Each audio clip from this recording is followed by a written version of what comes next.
নমস্কার বন্ধুরা, শুভ সকাল। কেমন আছেন? আশা করি ভালোই আছেন। আমিও ভালো আছি। আজকে না বন্ধুরা রোদ্দুরটা ঠিক মতন ওঠেনি, দেখেন কেমন ঝিমানো রোদ্দুর। এই টাইমে রোদ তাকানো যায় না এদিকে। ওই জন্য আর মটরশুঁটিগুলো নিয়ে গেলাম না উপরে, এখানেই দিয়ে দিলাম একটু তাপে যেটুক পায়। আবার কালকে যাব। শরীরটাও না বন্ধুরা ভালো লাগছে না। ভালো লাগছে না কেন? কালকে ওই রাত্রিবেলা ফ্যানের হাওয়া বেশি জোরে দেওয়া ছিল, আর ঘুমের ঘোরে ইচ্ছাও করে না কমাতে। ওই জন্য গাটাগুলো একটু ব্যথা হয়েছে, আর যাবও না। কালকে না দুটো আলু গাছ হয়েছিল, আলু গাছগুলো মরে গেছে। তাই আমি যে ফেলে দিই দেখি ওগুলো, ওমা দেখি কি দুটো চারটে আলু হয়েছে ওখানে। তাই আলু নিয়ে এসে ধুয়ে রেখেছি, ছোটো নাতির হয়ে যাবে।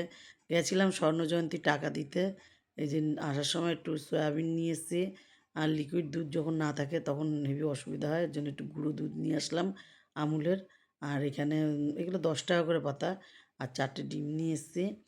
আর আজকে ভাবছিলাম ভাত আর এই সয়াবিন আর ডিম করব, কিন্তু ভাত খেতে ইচ্ছা করছে না, হাত পাগুলো একটু ব্যথা ব্যথা বললামই। ওই জন্য কী করবো, একটু পরোটা আর সয়াবিন খাবো, ডিমও খাবো না। ডিম খেলে রাত্রিবেলায় খাবো। এদিকে জল জল হয়ে হয়ে গেছে, তাড়াতাড়ি করে জল পড়ে যাচ্ছে। তাড়াতাড়ি করে মোটরটা বন্ধ করে দিই আর চান করতে চলে যাব। এমনি সব হয়ে গেছে কাজ, মোটামুটি সব কাজ সেরে নিয়েছি আগে। আর এটা বন্ধ করে আগে চানটা করে নেবো, চান করে পুজোটা দিয়ে নেবো আগে। আর বন্ধ করে পুজো দিয়ে নেবো আগে। পুজো দিয়ে তারপরে সয়াবিনটা রান্না করব আর পরোটা করব। ভাবছি রুটি করব না পরোটা করব, এখনও সেটেল করিনি। তখন যে ওইটা করার পরে ভাবলাম না, দুটো পরোটা বানাই। 3টে পরোটা বানিয়েছিলাম। আর এখানে পুজোটা দিয়ে নিলাম। আজকে গোপুসোনাকে ছোট্ট একটা জামা পরিয়ে দিয়েছি। গোপুসোনার জন্য নতুন জামা কালকের জন্য কিনে আনা আছে আগের থেকেই, কারণ আজকে বাজারে যা ভিড় হবে, জামা কিনতেই 1 ঘন্টা লেগে যাবে। আর এখানে তেল গরম হয়ে গেছে। আলু দিয়ে দিলাম প্রথমে। বন্ধুরা আলু খেতে ভালো লাগে না, কিন্তু যে কোনো তরকারিতে একটু আলু না দিলে তো তরকারিটা মিশবে না ভালো। ওই জন্য একটা আলু দিয়েছি ছোটো দেখে। আর তারপরে আলুটা ভেজে নিয়ে তারপরে সয়াবিনটা একটু হালকা নেড়ে নেবো। অনেকে নাড়ে, অনেকে নাড়ে না, আমি একটু নেড়ে নিলাম। আর নেড়ে নিলে কি একটু বেশ ভালো লাগে খেতে। আর ওইটা দিলে যেন আমার কাছে মনে হয় যেন একদম সেই কেমন নরম নরম বেশি লাগে।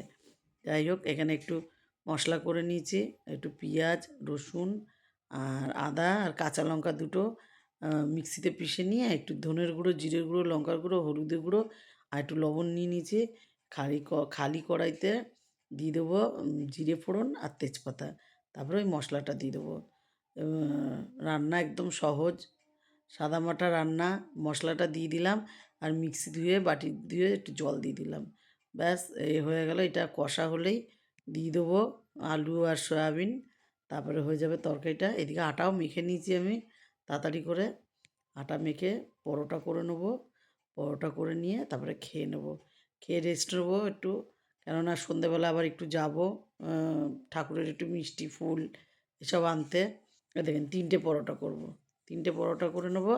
আর এই আর আর ঝোলটা কমাবো না, তাহলে আবার খাবো তো, সয়াবিনে আবার একটু টেনে নেবে ঝোলটা, এটা গামাখা মাখা হয়ে যাবে। যাক গিয়ে এটা বন্ধ করে দিই, হয়ে গেছে।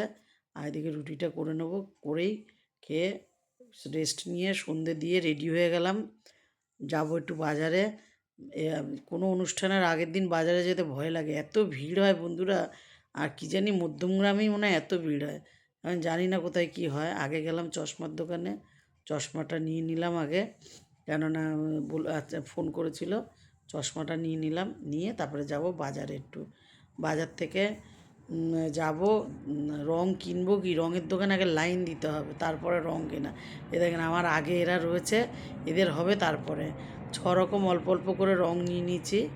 আর ঠাকুরের জামা তো আগেই কেনা আছে, আর একটু ফল মিষ্টি নিয়ে বাড়ি চলে আসলাম। আজ এটুকুই। ভালো লাগলে লাইক করুন, কমেন্ট করুন, আমার ইউটিউব চ্যানেলটাকে সাবস্ক্রাইব করুন, পেজটাকে ফলো করে দিন। ভালো থাকুন, সুস্থ থাকুন, শুভরাত্রি।